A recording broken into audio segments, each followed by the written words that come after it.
কোনো ব্যক্তির উপর নামাজ ফরজ যেমন জাকাত ফরজ তেমন।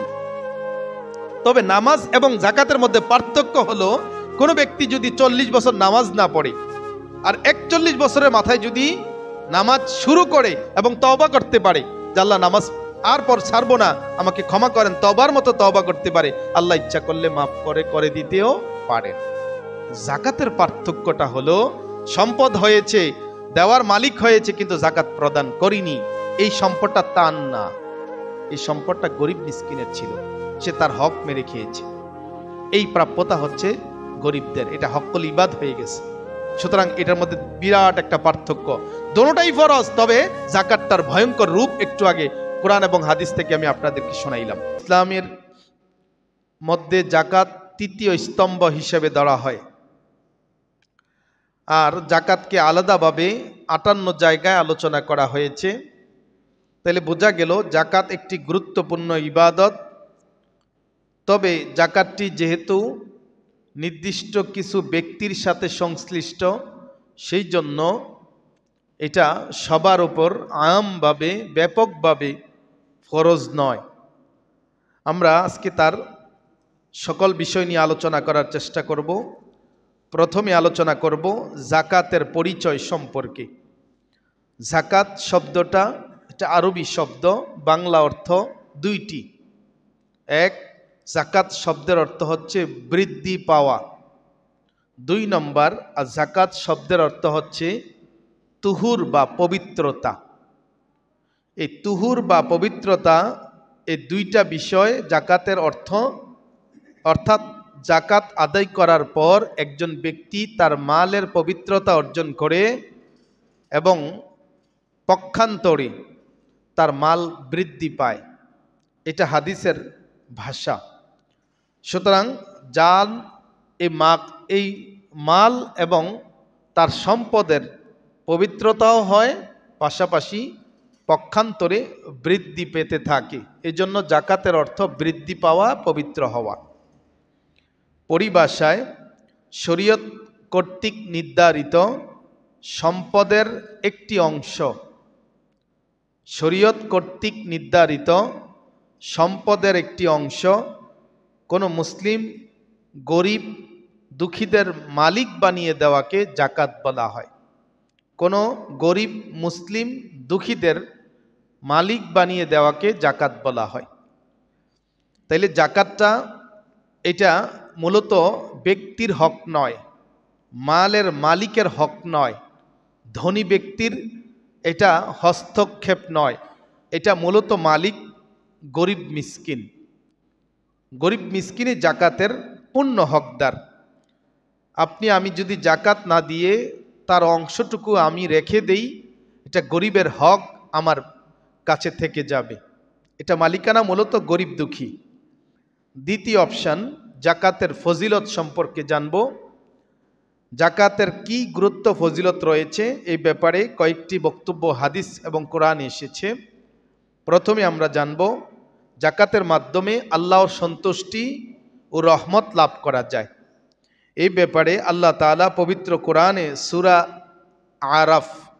আরাফ আয়াত নাম্বার 156 আল্লাহ তাআলা বলছেন, ওয়ারহামনি ওয়াসিআত কুল্লা শাইইন, বান্দা আমার রহমত পৃথিবীর সমস্ত জায়গায় প্রশস্ত। আমার রহমত পৃথিবীর সমস্ত কোনো জায়গায়, সমস্ত বস্তুর মধ্যে, ব্যক্তির মধ্যে, জায়গায় প্রশস্ত। ফাসাআত আকতুবহা লিল্লাযিনা ইয়াত্তাকুনা, আমি তাদের জন্য রহমত লিপিবদ্ধ করেছি যারা তাকওয়া অবলম্বন করে। ওয়ায়ুতুনা যাকাতা, দ্বিতীয় যারা জাকাত দেয়।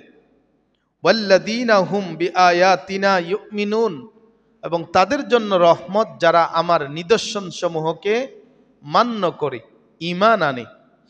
এখানে 3টা বিষয়ের কথা উল্লেখ করেছেন, যারা তাকওয়াবান, যারা জাকাত প্রদান করে, যারা ঈমানদার।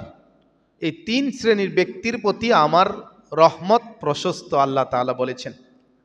দ্বিতীয়ত সূরা নূর 56 নম্বর আয়াত আল্লাহ বলছেন, ওয়াকিমুস সালাতা ওয়া আতুজ যাকাত, তোমরা নামাজ কায়েম করো, যাকাত প্রদান করো। ওয়াতিউর রাসূলা, রাসূলের অনুসরণ করো। লাআল্লাকুম তুরহামুন, তাইলেই তোমরা রহমত প্রাপ্ত হতে পারবে। তাহলে এখানে নামাজের পরপরে যাকাতের বর্ণনা আল্লাহ তাআলা করেছেন। এটা আল্লাহ পাকের সন্তুষ্টির কথা বর্ণনা করা হয়েছে। 2 নম্বর অপশন হলো যাকাতের মাধ্যমে সওয়াব বহুগুণে আল্লাহ তাআলা বাড়িয়ে দেন, বৃদ্ধি করেন। আল্লাহ তাআলা সূরা রোম আয়াত নম্বর 39 ইরশাদ করছেন, ওয়ামা আতাইতুম মিন যাকাতিন তুরিদুনা ওয়াজহাল্লাহ, তোমরা আল্লাহর সন্তুষ্টির জন্য যে যাকাত প্রদান করে থাকো, আল্লাহর মঙ্গলের জন্য, আল্লাহ তাআলার সন্তুষ্টি পাওয়ার জন্য যে যাকাত প্রদান করে থাকো, ফাউলাইকা হুমুল মুদঈফুন, এরা ওই সমস্ত লোক যাদেরকে আল্লাহ রাব্বুল আলামিনের নিকট দ্বিগুণ সওয়াব প্রাপ্ত হবেন, ডাবল সওয়াব প্রাপ্ত হবেন, যারা আল্লাহর সন্তুষ্টির জন্য যাকাত প্রদান করে। সূরা বাকারা আয়াত নম্বর 261 আল্লাহ তাআলা বলছেন, মাসালুল্লাযীনা ইউনফিকুনা ফি আমওয়ালাহুম ফি সাবিলিল্লাহ, তাদের দৃষ্টান্ত হলো ওই সমস্ত লোকদের মতো যারা আল্লাহ রাব্বুল আলামিনের রাস্তায় তাদের সম্পদকে ব্যয় করে। কামাসালি হাব্বাতিন, তাদের উদাহরণ তাদের মতো যেমনিভাবে একটি বীজ, একটি শস্য তোমরা রোপণ করো। আম্বাতাত সাবআ সানাবিলা, এই শস্যটি যখন বের হয়, বের হওয়ার পরে 7টি শীষ বের হয়, অর্থাৎ 7টি শাখা প্রশাখা বের হয়। ফি কুল্লু সুম্বুলাতিন মিআতা হাব্বা, প্রত্যেকটা শীষের মধ্যে আল্লাহ তাআলা 100টি বীজ বপন করে দেন। ইউদাইফ, তিনি আরো বৃদ্ধি করেন, লিমান শাআ, যাকে চান। আল্লাহু ওয়াসিউন আলিম, আল্লাহ রাব্বুল আলামিন প্রশস্ত মহাজ্ঞানী। এই আয়াতের ব্যাখ্যা হচ্ছে, একটি বীজ বপন করলে যেমনিভাবে ওই গাছটা ওঠে, বীজ একটি, গাছ ওঠে একটি, শাখা প্রশাখা অনেক, তার থেকে শত শত হাজার হাজার ফল বিভিন্নভাবে বের হয়। ঠিক যাকাতটাও তেমনিভাবে কোনো ব্যক্তি আল্লাহর রাস্তায় দিলে ওইটারও এমনি শাখা প্রশাখা বৃদ্ধি পায়, আল্লাহ তাআলা বহুগুণে সওয়াব বৃদ্ধি করে দেন। 3 নম্বর, জান্নাতের একটি বিশেষ দরজা রয়েছে, যারা যাকাত দিবে, যারা দান করবে, তাদের জন্য আল্লাহ তাআলা বরাদ্দ করেছেন। সহিহুল বুখারী শরীফের হাদিস 1897 নম্বর হাদিস। আল্লাহর হাবিব ইরশাদ করেন, মান কানা মিন আহলি সাদাকাতিন দুইয়া মিন বাবি সাদাকা, যেই সমস্ত লোকেরা সদকা দান করে, যাকাত দেয়, সদকাতুল ফিতর আদায় করে, গরিব মিসকিনকে দান করে, আল্লাহর হাবিব বলছেন, দুইয়া মিন বাবি সাদাকা, তাকে সদকাতুর দরজা দিয়া ডাকা হবে। যে জান্নাতের সদকা দরজার আছে, ওই দরজায় তাকে নাম ডেকে দরজায় প্রবেশ করিয়ে দেওয়া হবে। সহিহ বুখারীর হাদিস। 4 নম্বর, সদকার মাধ্যমে আল্লাহ রাব্বুল আলামিন পৃথিবীর সমস্ত বিপদ আপদ দূর করে দেন। হাদিস নাম্বার 664, সুনানে তিরমিজি। ইন্না সাদাকাতা, আল্লাহর হাবিব বলেন, নিশ্চয় সাদাকা লা তুতফিয়া গাদাবির রব্বি, রবের যেই ক্রোধ আছে তোমার প্রতি, রব যে তোমার প্রতি রাগান্বিত আছে, এটাকে মিটাইয়া দেয়। সুবহানাল্লাহ। কোনো ব্যক্তির প্রতি যদি আল্লাহ তাআলা রাগান্বিত অবস্থায় থাকেন, সদকার মাধ্যমে, যাকাতের মাধ্যমে, সদকাতুল ফিতরের মাধ্যমে, দান খয়রাতের মাধ্যমে আল্লাহ তাআলা এটা মিটাইয়া দেন। অতদফাউ মাইতাতাসু, এবং খারাপ যত মৃত্যু আছে, মৃত্যু থেকে আল্লাহ তাকে রক্ষা করবেন, বিপদ আপদ আল্লাহ দূর করে দিবেন। সুতরাং এই 4টা কারণে বুঝতে পারলাম যাকাতের বিশাল নিয়ামত রয়েছে। কোরআন এবং হাদিসে অসংখ্য জায়গা আল্লাহ বর্ণনা করেছেন, আল্লাহর হাবিব বর্ণনা করেছেন। এখন আমরা জানব যাকাত আদায়ে পৃথিবীতে উপকার কি কি পাওয়া যায়, দুনিয়াতে কি উপকার পাওয়া যাবে। 1 নম্বর উপকার, সম্পদ পবিত্র হয়ে যাবে।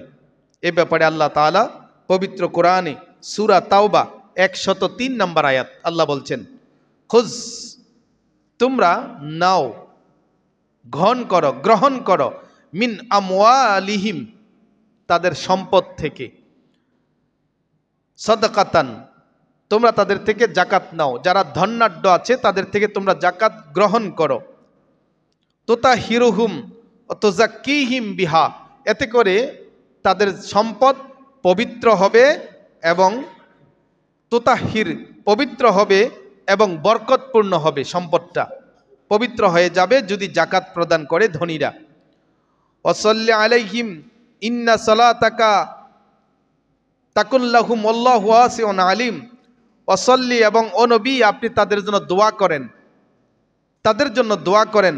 ইন্না সালাতাকা, নিশ্চয় আপনার দোয়াটা তাদের জন্য, সাকানুন, এটা প্রশান্তি হবে, আপনি তাদের জন্য দোয়া করেন। সুতরাং এই আয়াতে বলা হয়েছে ধনী থেকে জাকাত নিতে হবে, এটা তাদের মালের পবিত্রতা, মালের মাধুর্যতা, মালের বরকত হয়। দ্বিতীয় কথা, সম্পদের বরকত হয়। বাহ্যিক দৃষ্টিতে আমরা দেখি, যদি কোনো ব্যক্তির কাছে 5 লক্ষ টাকা থাকে, সে যদি জাকাত দেয়, জাকাতের অংশ যদি তার একটা অংশ চলে যায় হাত থেকে, 4, 5, 6 হাজার, 8 হাজার টাকা, বাহ্যিক দৃষ্টিতে আমরা দেখতে পাই মনে হয় সম্পদ কমে গেছে, কিন্তু আল্লাহ এবং তার হাবিব বলছেন না, সম্পদে, জাকাতে সম্পদ বৃদ্ধি পায়। তার হাদিসের বর্ণনা আগে শোনা, আর সূরা বাকারা আল্লাহ বলছেন ইয়ামহাকুল্লাহুর রিবা, আল্লাহ তাআলা তোমাদের থেকে সুদকে নিচ্ছিন্ন করে দিয়েছেন, মানে সুদ একেবারে বন্ধ। ওয়ুরবিদ সাদাকা, সাদাকাকে আল্লাহ বর্ধিত করে দিয়েছেন, মানে সাদাকাকে আল্লাহ লালন পালন করেন, আর সুদকে মিটাইয়া দিয়েছেন। হাদিস সহিহ মুসলিমের হাদিস, আল্লাহর হাবিব বলেন মা নাকাসাত সাদাকাতুন মিন মালিন, সদকার মাধ্যমে মাল সম্পদ কমে না, মাল সম্পদ বৃদ্ধি পায় সাদাকার মাধ্যমে। 3 নাম্বার, ধনী এবং দরিদ্রের মধ্যে বৈষম্য কমে। সুনানে আহমদ, আল্লাহর হাবিব বলেন তো খাজুমিনা আগ্নিয়া ইহিম, তোমরা ধনীদের কাছ থেকে সম্পদ গ্রহণ করো। অতুরাদ্দু ফি ফুকারা ইহিম, এবং ধনীদের, গরিবদের কাছে তা বিলাইয়া দাও, দিয়ে দাও। তাহলে এই হাদিস থেকে বোঝা যায় সম্পদ ধনী এবং গরিবদের মধ্যে বৈষম্য দূর করে। এখন আমরা জানব জাকাত আদায় না করার ভয়াবহ শাস্তিটা কি, শাস্তি কি জাকাত প্রদান না করলে। এটা যেহেতু একটা ফরজ ইবাদত, এটা শাস্তি কি হতে পারে, ব্যাপারে কোরআনে কি আছে।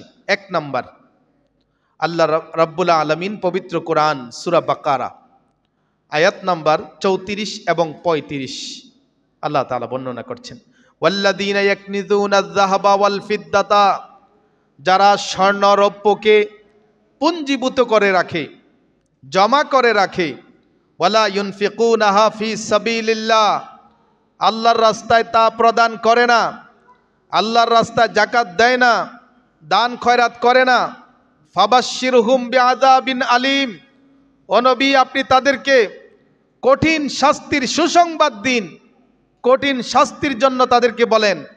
যারা স্বর্ণ রৌপ্য পুঞ্জীভূত করে রাখে, নিজেদের সম্পদকে পুঞ্জীভূত করে রাখে, আল্লাহর রাস্তায় ব্যয় করে না। শুধু তাই নয়, পরের আয়াতে আল্লাহ তাআলা বলছেন ইয়াউমা ইহফা আলাইহা ফি নারি জাহান্নাম, কাল কিয়ামতের ময়দানে জাহান্নামের মধ্যে তাদেরকে সেক দেওয়া হবে, জাহান্নামের মধ্যে তাদেরকে সেক দেওয়া হবে। ওয়ায়াউমা ইহমা আলাইহা, জাহান্নামে তাদেরকে সেক দেওয়া হবে। ফাতাকওয়া বিহা, তাদেরকে সেকটা কেমন হবে, জিবাবুহুম, তাদের কপালের মধ্যে সেক দেওয়া হবে। ওয়া জুনুবুহুম, তাদের পার্শ্বদেশে গালের মধ্যে সেক দেওয়া হবে। ওয়া যুহুরুহুম, তাদের পিঠের মধ্যে সেক দেওয়া হবে, জাহান্নামের আগুন দ্বারা সেক দেওয়া হবে। হাজা মা কানজুকা, আর বলা হবে এইগুলা তোমার জমানো সম্পদ। হাজা মা কানজুকা, এটা তোমার জমানো সম্পদ, যেই জমানো সম্পদ তুমি জমা করেছিলে দুনিয়াতে, লি আনফুসিকুম, তোমাদের নিজেদের জন্য, মা কুনতুম তাকনিজুন ফাজুকু মা কুনতুম তাকনিজুন, আজ তার মজা আস্বাদন করো, আজকে মজা খাও, যেই সম্পদ তুমি পুঞ্জীভূত করে রেখেছ, কিন্তু আল্লাহর রাস্তায় জাকাতও দাওনি, দানও করনি। সূরা তাওবা 34-35 নম্বর আয়াত। সুতরাং এখানে বোঝা গেল জাকাত প্রদান না করলে সম্পদ কাল কিয়ামতের ময়দানে আপনাকে আমাকে সেক দিবে আগুন, জাহান্নামের আগুন করে, আর বলতে থাকবে ফাজুকু, তুমি এটা স্বাদ গ্রহণ করো, মজা লাও, এটা তোমার জমানো সম্পদ ছিল। দ্বিতীয় আয়াত, দ্বিতীয় হাদিস সূরা সহিহ মুসলিমে এসেছে 987 নম্বর হাদিস। আল্লাহর হাবিব বলেন, কুল্লামা বারাদাত উইদ্দাত লাহু, যখন কাল কিয়ামতের জাহান্নামের মধ্যে লোকদেরকে ওই সম্পদ দ্বারা সেক দেওয়া হবে গরম করে, যখন গরম করে সেক দেওয়ার পর ঠান্ডা হয়ে যাবে, আল্লাহর হাবিব বলেন উইদ্দাত লাহু, এটাকে আবার তাপ দেওয়া হবে, গরম করা হবে, আবার সেক দেওয়া হবে। ফি ইয়াউমিন, ওই দিন, যেই দিনটা কানাত মিকদারুহু 50 আলফা সানা, যেই দিনটার সময় হবে 50,000 বছরের সময়। এই লম্বা দিনে সেক দেওয়া হবে, হাত্তা ইউকদিয়া বাইনাল ইবাদা, যতদিন শেষ বিচারের সমাপ্ত না হবে ততদিন সম্পদটা তাকে সেক দিতে থাকবে। কত ভয়ঙ্কর অবস্থা হবে, 50,000 বছর সময়।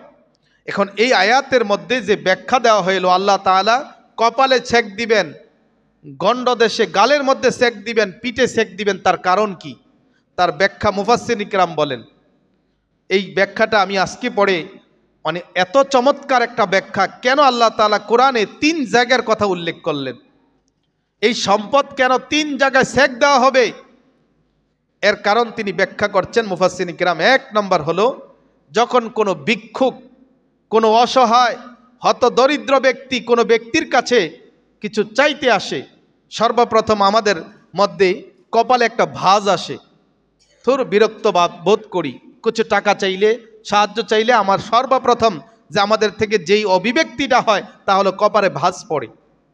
মুফাসসিরিন ইকরাম বলছেন, শাইখুল হাদিস আল্লামা আজিজুল হক রহিমাল্লাহ তাআলা, তিনি তার ব্যাখ্যায় বলছেন 3 জায়গায় কেন আল্লাহ তাআলা শাস্তির কথা উল্লেখ করলেন। জাকাত না দিলে 3 জায়গায় শাস্তি কেন দেওয়া হবে? 1 নাম্বার, ভিক্ষুক, অসহায়, দরিদ্র যখন কারো কাছে কোনো কিছু চায়, সর্বপ্রথম ব্যক্তিটার কপালে ভাঁজ পড়ে, ধুর আমার কাছে চাইলো, আর সুযোগ হইল না, সে কেন আমার কাছে আসলো, তাকে কেন দিতে হবে, এটা কপালে ভাঁজ পড়ে। দ্বিতীয় নম্বর, দেওয়া না দেওয়ার কারণে অনেক সময় আমাদের তার থেকে আমরা মুখ ফিরিয়ে নেই, অন্যদিকে নেই। রাস্তায় হাঁটছি, কেউ চাইলো 10টা টাকা দেন, কপালে ভাঁজ পড়ে, আমরা চেহারা অন্যদিকে নিয়ে নেই। এই দ্বিতীয় কারণ, শাস্তি হবে সেই গালের মধ্যে। তৃতীয় কেন পিঠকে বলা হয়েছে, যদি কোনো ব্যক্তি কোনো কিছু না দেয় তাকে অ্যাভয়েড করে আমরা পৃষ্ঠদেশ করে তাকে চলে যাই। এই মুফাসসিরিন ইকরাম এই ব্যাখ্যা বলেছেন, এই জন্য 3টা শাস্তি 3 জায়গায় আল্লাহ তাআলা উল্লেখ করেছেন। কারণ আমাদের ভিক্ষুকদের সাথে, অসহায়দের সাথে, দরিদ্রের সাথে আমাদের আচরণ 3টা অঙ্গভঙ্গির মাধ্যমে হয়ে থাকে।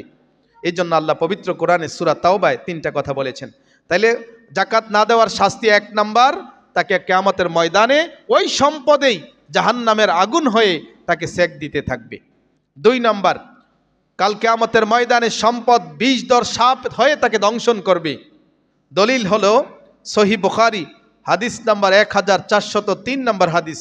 আল্লাহর হাবিব বলেন, মান আতাহুল্লাহু মালান, যাকে আল্লাহ সম্পদ দিয়েছেন, মাল দিয়েছেন, ফালাম ইউআদ্দি যাকাতাহু, কিন্তু ওই সম্পদের যাকাত সে প্রদান করে না, আল্লাহর রাস্তায় যাকাত দেয় না, মুসসিলা লাহু মালুহু ইয়াউমাল কিয়ামা, কিয়ামতের ময়দানে মাল তার জন্য কারণ হবে, মাল তার জন্য পরিণত হবে সুজান, এমন সাপ, যেই সাপটা আকরা আলাহু, তার জন্য বিষধর হবে, বিষধর ভয়ঙ্কর সাপ আকার ধারণ করবে, যেই সম্পদটা তাকে সাপ হবে।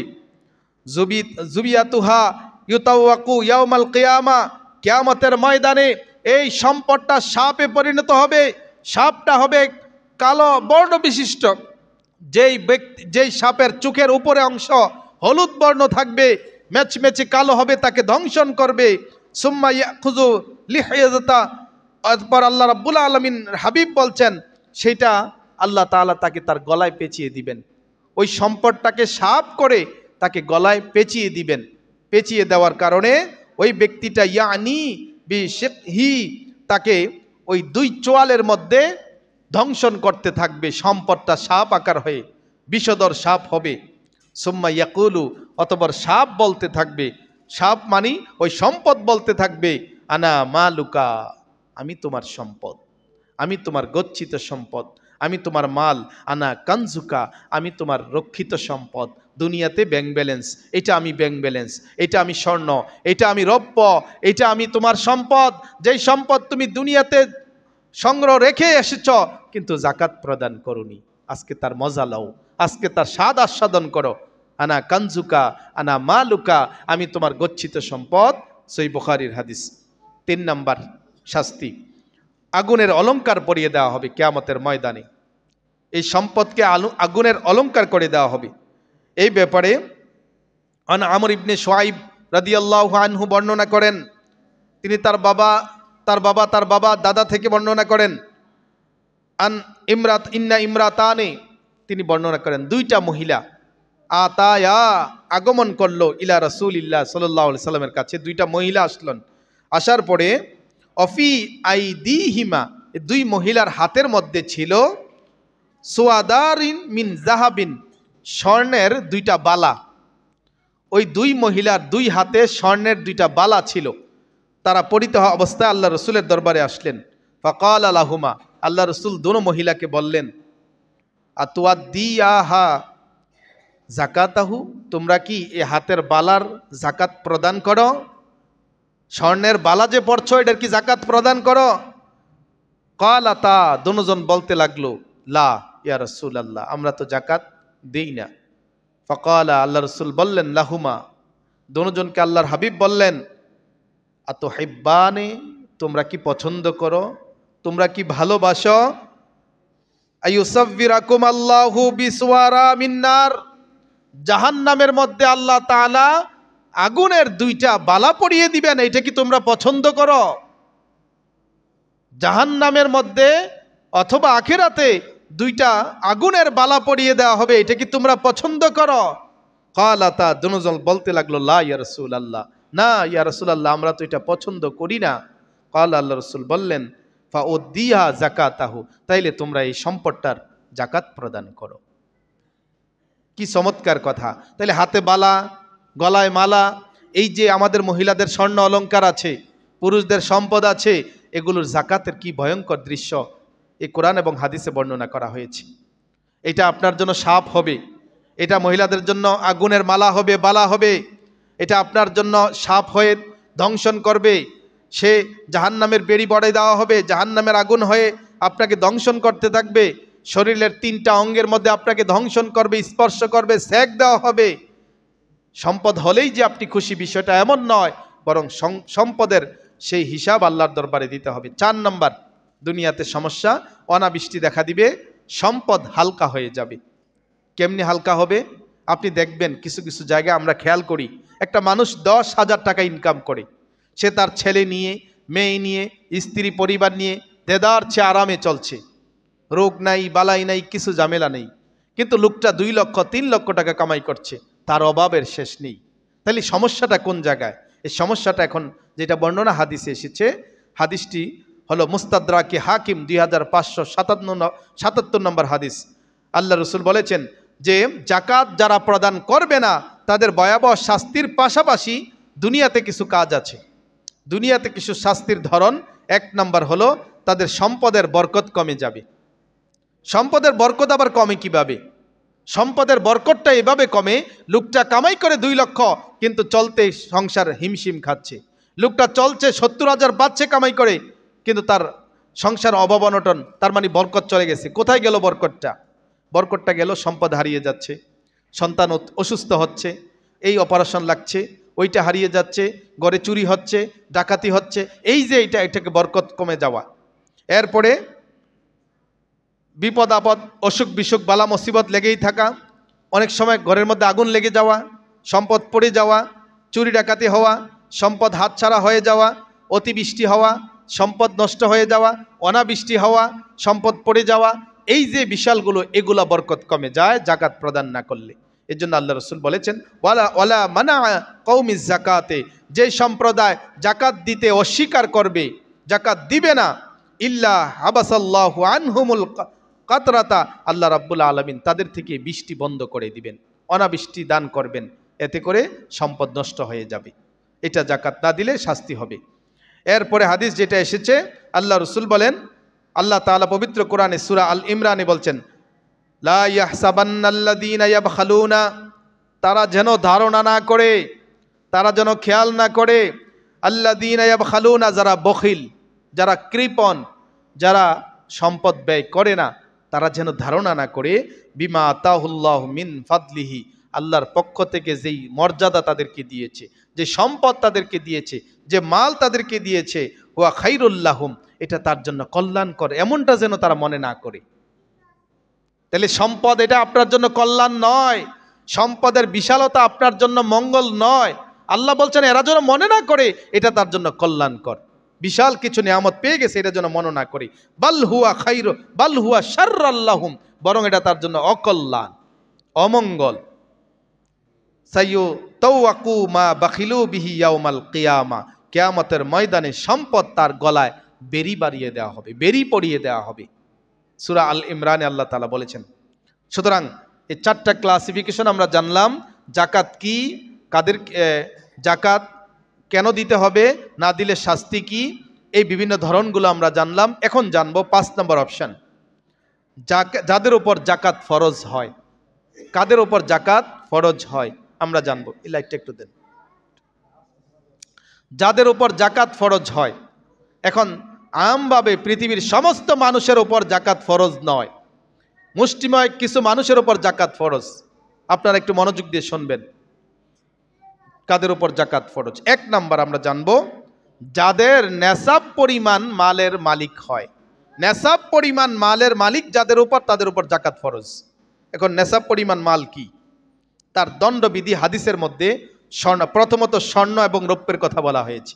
পবিত্র কোরআনেও স্বর্ণ রৌপ্যের মানদণ্ড ধরা হয়েছে। স্বর্ণ ধরা হয়েছে 7.5 তোলা বা 7.5 বড়ি, রৌপ্য ধরা হয়েছে 52.5 তোলা বা 52.5 বড়ি। এই সমপরিমাণ সম্পদ অথবা তার সমমূল্য কোনো টাকা পয়সা যদি কোনো ব্যক্তির উদ্ধৃত থাকে, তার জন্য জাকাত ফরজ। আমি আবারও বলছি, স্বর্ণ হিসাবে 7.5 তোলা স্বর্ণ, রৌপ্যের হিসাবে 52.5 তোলা রৌপ্য, আর সম্পদের হিসাবে তার সমপরিমাণ টাকা যদি কোনো ব্যক্তির কাছে থাকে। এবার সব কথা মিলিয়ে মুহাদ্দিসিন কিরাম, মুফাসসিরিন কিরাম একমত, হানাফি মাযহাবে একমত যে স্বর্ণ, রৌপ্য, টাকা, নগদ হোক, ব্যাংক ব্যালেন্স হোক, ব্যবসা মালে হোক, বাকিতে থাকুক, ঋণের মধ্যে থাকুক, ঋণ মানে দেওয়া, কাউকে দেওয়ার মাধ্যমে থাকুক, সব সম্পদ যদি এসে একত্র করার পরে তার নেসাব পরিমাণ হয় 7.5 তোলা স্বর্ণ, 52.5 তোলা রৌপ্যের সমপন হয়, ওই ব্যক্তিকে অবশ্যই জাকাত দিতে হবে। তিনি হলেন নেসাবের মালিক। এটার সম কত হতে পারে? এটার বর্ণনা বর্তমানে বাজার দরে 90,000 প্লাস। বর্তমান স্বর্ণের দাম বেড়ে গেছে, আপনারা জানেন, 1.5 লক্ষ টাকার উপরে। সেই হিসেবে বাজার মাধ্যমে 90,000 টাকা কোনো ব্যক্তি, 90,000 টাকার পরিমাণ স্বর্ণ, 90,000 টাকার পরিমাণ রৌপ্য, 90,000 টাকা বা যদি কোনো টিডিআর থাকে, টিডিএফ থাকে, এফডিআর থাকে, কোনো জমানো থাকে, ব্যাংকে গচ্ছিত থাকে, ওই সম্পদটা যদি 1 বছর অতিবাহিত হয়, ওই ব্যক্তিকে শতকরা 2.5% হারে জাকাত প্রদান করা তার জন্য ফরজ, তার জন্য আদায় করা ফরজ। এখন জাকাতটার ভয়ঙ্কর আরো কি দেখেন, কোনো ব্যক্তির উপর নামাজ ফরজ যেমন, জাকাত ফরজ তেমন। তবে নামাজ এবং জাকাতের মধ্যে পার্থক্য হলো, কোনো ব্যক্তি যদি 40 বছর নামাজ না পড়ে আর 41 বছরের মাথায় যদি নামাজ শুরু করে এবং তওবা করতে পারে যে আল্লাহ নামাজ আর পর ছাড়বো না, আমাকে ক্ষমা করেন, তওবার মতো তওবা করতে পারে, আল্লাহ ইচ্ছা করলে মাফ করে দিতেও পারেন। জাকাতের পার্থক্যটা হলো, সম্পদ হয়েছে, দেওয়ার মালিক হয়েছে, কিন্তু জাকাত প্রদান করিনি, এই সম্পদটা তার না, এই সম্পদটা গরিব মিসকিনের ছিল, সে তার হক মেরে খেয়েছে। এই প্রাপ্যতা হচ্ছে গরিবদের, এটা হক্কুল ইবাদ হয়ে গেছে। সুতরাং এটার মধ্যে বিরাট একটা পার্থক্য, দোনোটাই ফরজ। তবে জাকাতটার ভয়ঙ্কর রূপ একটু আগে কোরআন এবং হাদিস থেকে আমি আপনাদেরকে শোনাইলাম। সুতরাং 90,000 সুনানে আবি দাউদের বর্ণনায় 90,000-এর উপরে যদি সম্পদ থাকে, স্বর্ণ অলংকার থাকে, রৌপ্য থাকে, এই বিষয় তার উপরে জাকাত প্রদান করতে হবে। দ্বিতীয় অপশান আমি ব্যাখ্যা করছি এই হাদিসের। 1 নাম্বার, স্বর্ণ। কোনো ব্যক্তির কাছে যদি কাঁচা স্বর্ণ হোক অথবা এটা পরিধীয় স্বর্ণ হোক, যে কোনো প্রকারে থাকো, 7.5 তোলা স্বর্ণের কথা বলা হয়েছে। 2 নাম্বার রৌপ্যের কথা বলা হয়, রৌপ্যের কথা বলা হয়েছে। 3 নাম্বার নগদ টাকা। নগদ টাকার মধ্যে ক্যাশ হতে পারে, চেকের মাধ্যমে হতে পারে, হজ অথবা বিবাহের জন্য কেউ টিডিআর ডিপিএস করতে পারে, জমানো টাকা ব্যাংকের অ্যাকাউন্টে থাকতে পারে, কারো নিকট পাওনা থাকতে পারেন, এই সব মিলিয়ে বৈদেশিক মুদ্রা থাকতে পারে। কথার মধ্যে আর কোনো ফাঁক নেই। আমি আবারও বলছি, এটা আপনার হাতে ক্যাশ থাকতে পারে, এটা চেকের মাধ্যমে থাকতে পারে, হজ অথবা বিবাহের জন্য কোনো ব্যক্তি যদি ব্যাংকের মধ্যে জমানো থাকে এটা হতে পারে, অথবা ব্যাংকের অ্যাকাউন্টে থাকতে পারে, অথবা কারো কাছে আপনি পাওনা থাকতে পারেন, অথবা বৈদেশিক মুদ্রা আপনার কাছে থাকে, রিজার্ভ থাকে। এই শ্রেণীর মানুষের কাছে স্বর্ণ অলংকার সহ যদি জমা থাকে, 3 নাম্বার গেল। 4 নাম্বার ব্যবসায়ী মাল। ব্যবসায়ী মালের ক্ষেত্রে এটা একটা জটিল মাসালা। ব্যবসায়ী মাল হলো বিক্রয়ের উদ্দেশ্যে কোনো ব্যক্তি যদি সম্পদ ক্রয় করে, মাল ক্রয় করে, চাই তা বিক্রয়যোগ্য হোক, তা প্রক্রিয়াধীন হোক, মানে এখন সব রেডি, আমি খালি বেচতেছি, এটারও হিসাব করতে হবে, অথবা মাল কিনে ফেলেছি আমার কাছে চলে আসবে, এটা প্রক্রিয়াধীন, এটাও যদি হয়, অথবা হোক তা কাঁচামাল, হোক তা পণ্যের বাজারের মূল্যমাল, হোক তা বাকিতে বিক্রয় পণ্যের মাল, যাই হোক না কেন সবগুলা মালের মধ্যে চলে আসবে। এখান থেকে একটু কথা, এটা হলো কোনো ব্যক্তির কাছে যদি হীরা থাকে, হীরার আংটি হোক, যাই হোক, কারো কাছে যদি জওহার থাকে, কারো কাছে মণিমুক্তা থাকে, মূল্যবান পাথর থাকে, এগুলোর জাকাত দিতে হয় না। হীরা, জহরত, মণিমুক্তা, মূল্যবান পাথর যদি কারো কাছে থাকে, এগুলোর জাকাত দিতে হয় না। তাইলে 4 নম্বর কথা গেল। 5 নাম্বার কথা হলো, এই সব সম্পদ যদি তার পরিবারের খাওয়া দাওয়া, লেখাপড়া, শিক্ষা দীক্ষা, টোটাল কার্যক্রম কমপ্লিট করার পরে ওই ব্যক্তির কাছে অতিরিক্ত 1 বছর স্টে করে, অতিরিক্ত 1 বছর থাকে, তারপর জাকাত ফরজ। 1 বছর থাকতে হবে। 1 বছরের মাথায় 3 মাস আগে সব সম্পদ অন্য জায়গায় আবার কাজে লাগাই ফেলছে, আবার 3 মাস পরে আবার আসছে, তাইলে তাকে জাকাত দিতে হবে না। যখন সম্পদ আসবে তার থেকে লম্বা 1 বছর হতে হবে, তারপরে তাকে জাকাত দিতে হবে। এরপরে আসেন 1 বছর অতিক্রান্তর বিষয়টা যেটা বললাম, এই শেষ কথা। 3 নম্বর কথা হলো মৌলিক প্রয়োজনের অতিরিক্ত হওয়া। এই কথাটা বলে ফেলেছি। তাহলে সব কথার শেষ কথা হলো স্বর্ণ, রৌপ্য, গচ্ছিত সম্পদ এবং ব্যবসায়িক মাল, এই সবগুলো যদি টোটাল হিসাব করে 90,000 টাকার অতিরিক্ত কারো কাছে থাকে এবং 1 বছর অতিবাহিত হয়, তার সমমূল্যে যত টাকা থাকবে তত টাকা হিসাব করে পার্সেন্টেজ আকারে 2.5% করে আল্লাহর রাস্তায় জাকাত দিতে হবে। এটা তার জন্য ফরজ, তা না হলে সম্পদ তার জন্য কাল কিয়ামতের শাস্তির কারণ হয়ে যাবে। 6 নম্বর অপশান, জাকাত আদায়ের পদ্ধতি এবং কতটুকু জাকাত আদায় করতে হবে। জাকাত আদায়ের পদ্ধতি হলো শতকরা 2.5%, 40 ভাগের 1 ভাগ এটা দিতে হবে। এটা দিতে গিয়ে গরিবদেরকে মালিক বানিয়ে দিতে হবে। তবে কোনো সংস্থা, কোনো সংগঠন, কোনো কবরস্থান, কোনো খাল, কোনো সেতু নির্মাণের কাজে এটা ব্যয় করা যাবে না। আমি আবারও বলছি, কোনো সংস্থা, কোনো সংগঠন, কোনো কবরস্থান, কোনো খাল, কোনো সেতু নির্মাণ কাজে ব্যয় করা যাবে না। এই জন্য যে এই 5 শ্রেণীর যাদের বলছি তাদের নিজস্ব কোনো মালিকানা নেই, এরা আমভাবে সবাই মালিক। এই জন্য জাকাতের মালিকানা কাকে করতে হবে? যিনি এক্সট্রা একা মালিক হয়, কারণ জাকাত অন্যকে মালিক করে দিতে হয়। যেই সংস্থার মালিকানা নেই, এটা আমভাবে সবার, এইটার জাকাত হয় না, এটার জাকাত হবে না। সুতরাং এটা খেয়াল করতে হবে। রাস্তার পাশে আপনি একটা নলকূপ তৈরি করে দিতে চান জাকাতের টাকা দিয়ে, এটা দিতে পারবেন না, কারণ এটা মালিকানা ব্যক্তির না, এটা সবাই ব্যবহার করতে পারে। তবে এই বাড়ির পাশে একজন ব্যক্তি যার জাকাত খাওয়ার সুযোগ আছে, তাকে যদি মালিকানা করে একটা নলকূপ করে দেন, যে তোমার নামে নলকূপটা করলাম, কিন্তু টাকাটা জাকাতের, কিন্তু মালিকানা ব্যক্তি, তাইলে জায়েজ আছে। হয়তো বুঝতে জটিলতা থাকতে পারে, সময়ের স্বল্পতার কারণে সময় নষ্ট করতে পারছি না। এবার আসেন কাদেরকে আমরা জাকাতটা দেব, গুরুত্বপূর্ণ আলোচনা। জাকাতটা কাকে দেব? 7 নম্বর কথা, জাকাতটা আমরা দেব যেই সমস্ত পবিত্র কোরআনে আল্লাহ তাআলা এটার খাত বর্ণনা করে দিয়েছেন। সূরা বাকারা 60 নম্বর আয়াত, সূরা তাওবা 60 নম্বর আয়াত আল্লাহ বলছেন ইন্নামাস সাদাকাতু লিল ফুকারা। জাকাত কাকে দেব? সদকাতুল ফিতর কাকে দেব? কারা কারা? 1 নম্বর হচ্ছে ফকির। ফকির কারা? যারা আপনার কাছে ভিক্ষা চায়, যাদের কিছু সম্পদ আছে কিন্তু আপনার কাছে হাত পাতে, এদেরকে ফকির বলা হয়।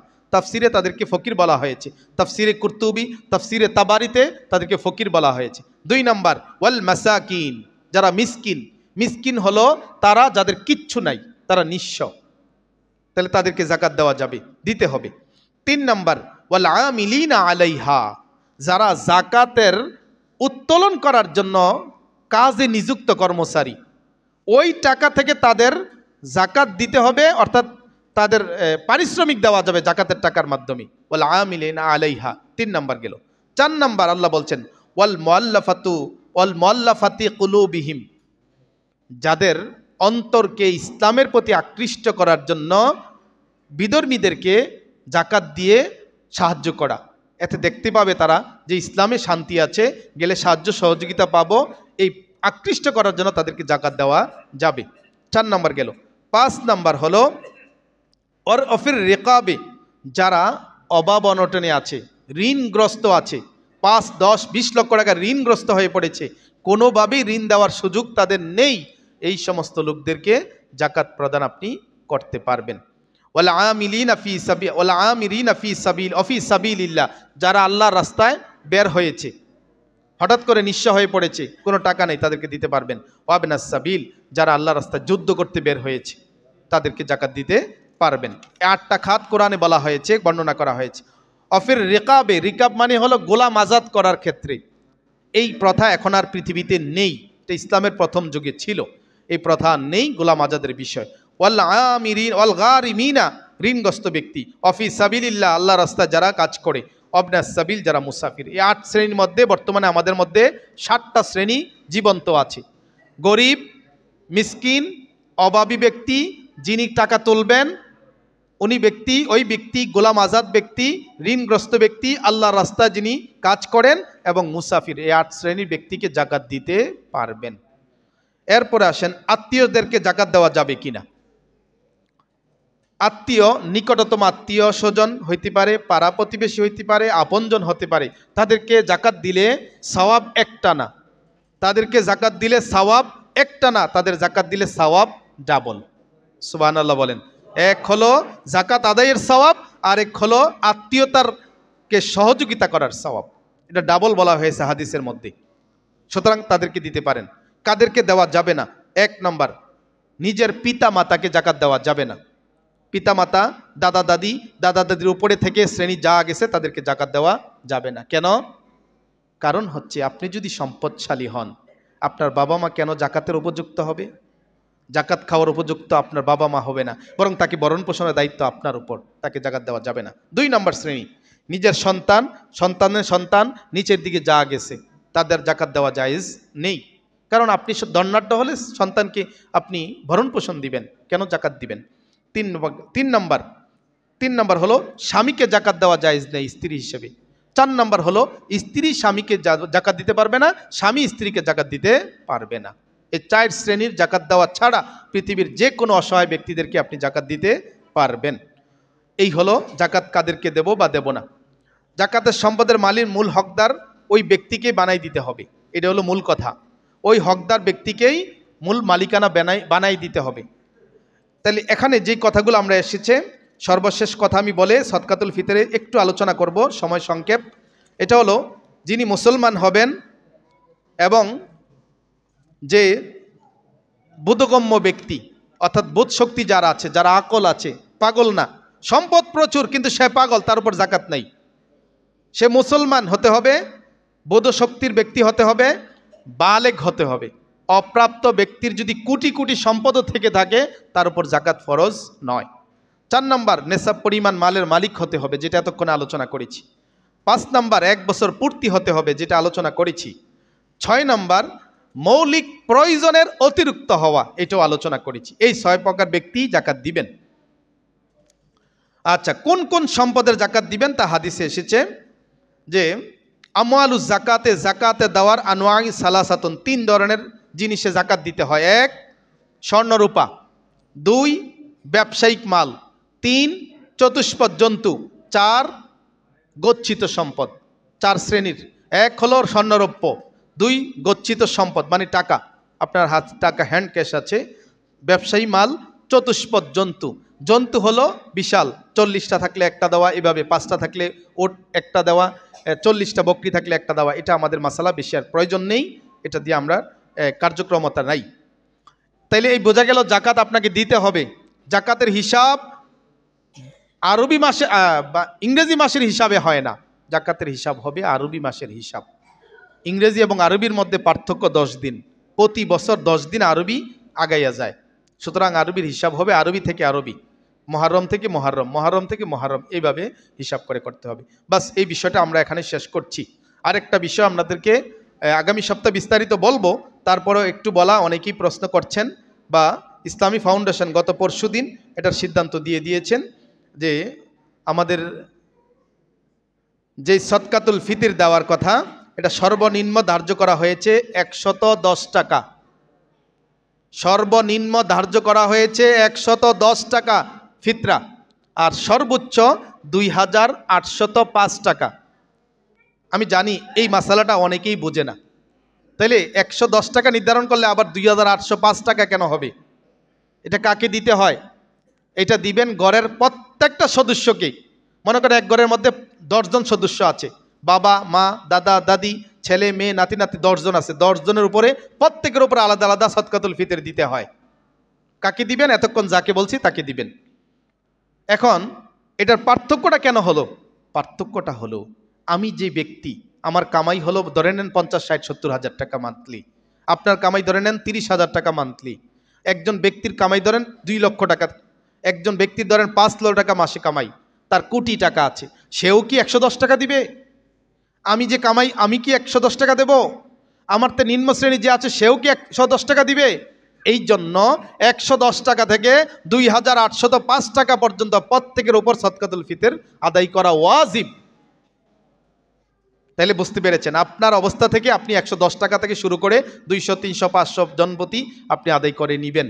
এটা কখন আদায় করা উত্তম হলো? নামাজে আসার আগে।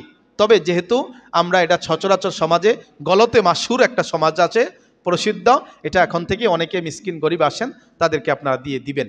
তাহলে সদকাতুল ফিতরটা আদায় করা ওয়াজিব। এখন কে দিবেন সদকাতুল ফিতর? কে দিবেন? সর্বশেষ সিদ্ধান্ত মোতাবেক পৃথিবীর মধ্যে যত সমস্ত মুসলমান আছে, নারী পুরুষ ধনী গরিব, সবাই সদকাতুল ফিতর আদায় করবেন। যে সদকাতুল ফিতর খাইতে যাবেন সে টাকা তুলবেন 20 জন থেকে, তুলে নিজের একজন থেকে আরেকজনকে দিবেন। কারণ এটা হচ্ছে সদকাতুল ফিতর হচ্ছে, সদকা মানে দান, ফিতর মানে হচ্ছে রোজা ভঙ্গের। রোজা রাখতে গিয়ে দীর্ঘ 1 মাস যে ভুল ত্রুটিগুলো হচ্ছে তার থেকে পরিত্রাণ পাওয়ার জন্য এই সদকাটা জারি করা হয়েছে। সুতরাং প্রত্যেকটা মানুষ সদকাতুল ফিতর দিবেন। প্রত্যেকটা মানুষ যে একেবারে অসহায় সেও 20 জন থেকে সদকা তুলবেন, তার নিজের পক্ষ থেকে একজনকে দিবেন। এইটা হলো সর্বশেষ সিদ্ধান্ত, উলামায়ে কেরামদের সিদ্ধান্ত। সুতরাং সদকাতুল ফিতর সবাইকে দিতে হবে। এখন টাকা কি একসাথে দিতে হবে একজনের? না, এটা খণ্ড খণ্ড করে দিতে পারেন, 10 টাকা থেকে বেশি করে সব দিতে পারেন। তবে একটা আপত্তিকর দৃশ্য আমাদের বাংলাদেশে এসেছে। আপত্তিকর দৃশ্যটা হলো এই যে জাকাত লুঙ্গি শাড়ি ইত্যাদির মাধ্যমে দেওয়া যাবে কি না, এইটা আল্লাহ তাআলা পবিত্র কোরআনে কি বলছেন? সূরা বাকারা আলোচনা করে আমি শেষ করছি। আল্লাহ বলছেন, ইয়া আইয়ুহাল্লাযীনা আমানু, ওহে তোমরা যারা ঈমান এনেছো, আনফিকু মিন তাইয়্যিবাত, তোমাদের মধ্য হতে যেটা পবিত্র কল্যাণকর এইটা তোমরা দান করো, মা কাসাবতুম, তোমরা যা অর্জন করেছো, ওয়া মিম্মা আখরাজনা লাকুম মিনাল আরদ, জমিন থেকে যা বের হয়েছে, ওয়ালা তায়াম্মামুল খাবিসা, তোমরা মিশ্রণ করিও না নিকৃষ্ট জিনিসটা দিয়া, মিশ্রণ করিও না নিকৃষ্ট জিনিসটা দিয়া, মিনহু, যেটার মধ্যে নিকৃষ্ট আছে। অর্থাৎ আমাদের সমাজের মধ্যে যে আমরা দেখতে পাই লুঙ্গি এবং শাড়ি যেটা বিতরণ করা হয়, এটা এনে আর গ্রহিতা পড়তে পারেন না। অথবা 50টা লুঙ্গি যদি সে পায়, এটাতে কি করবে? সে এটা বিক্রি করার জন্য চেষ্টা করবে। এই জন্য এটা থেকে না করাই উত্তম, নগদ অর্থ দেওয়াই উত্তম, এতে করে উপকৃত হবে। আমরা ইনশাল্লাহ এই বিষয়গুলো চেষ্টা করব। আজকে যে আলোচনা হয়েছে জাকাতের আলোচনা, আপনারা ইনশাল্লাহ আদায় করার চেষ্টা করবেন। সদকাতুল ফিতরের বিস্তারিত আলোচনা করিনি, শুধু জানাই দিয়েছি এটা আলোচনা হবে। আগামী জুমাতে সদকাতুল ফিতরের আলোচনা হবে ইনশাল্লাহ, ইতিকাফের আলোচনা হবে, লাইলাতুল কদরের আলোচনা হবে। 3টা আলোচনা আগামী সপ্তাহ হবে ইনশাআল্লাহ তাআলা। আল্লাহ তাআলা আমাদের সিয়াম, আমাদের ইফতার, আমাদের রোজা, আমাদের তারাবি, আমাদের তাসবিহ তাহলিল, আমাদের কোরআন তেলাওয়াত আল্লাহ কবুল করুক। সবাই বলেন আমিন। ওয়া আখিরি দাওয়ানা আনিল হামদুলিল্লাহি রাব্বিল আলামিন। আসসালামু আলাইকুম ওয়া রাহমাতুল্লাহি ওয়া বারাকাতুহু।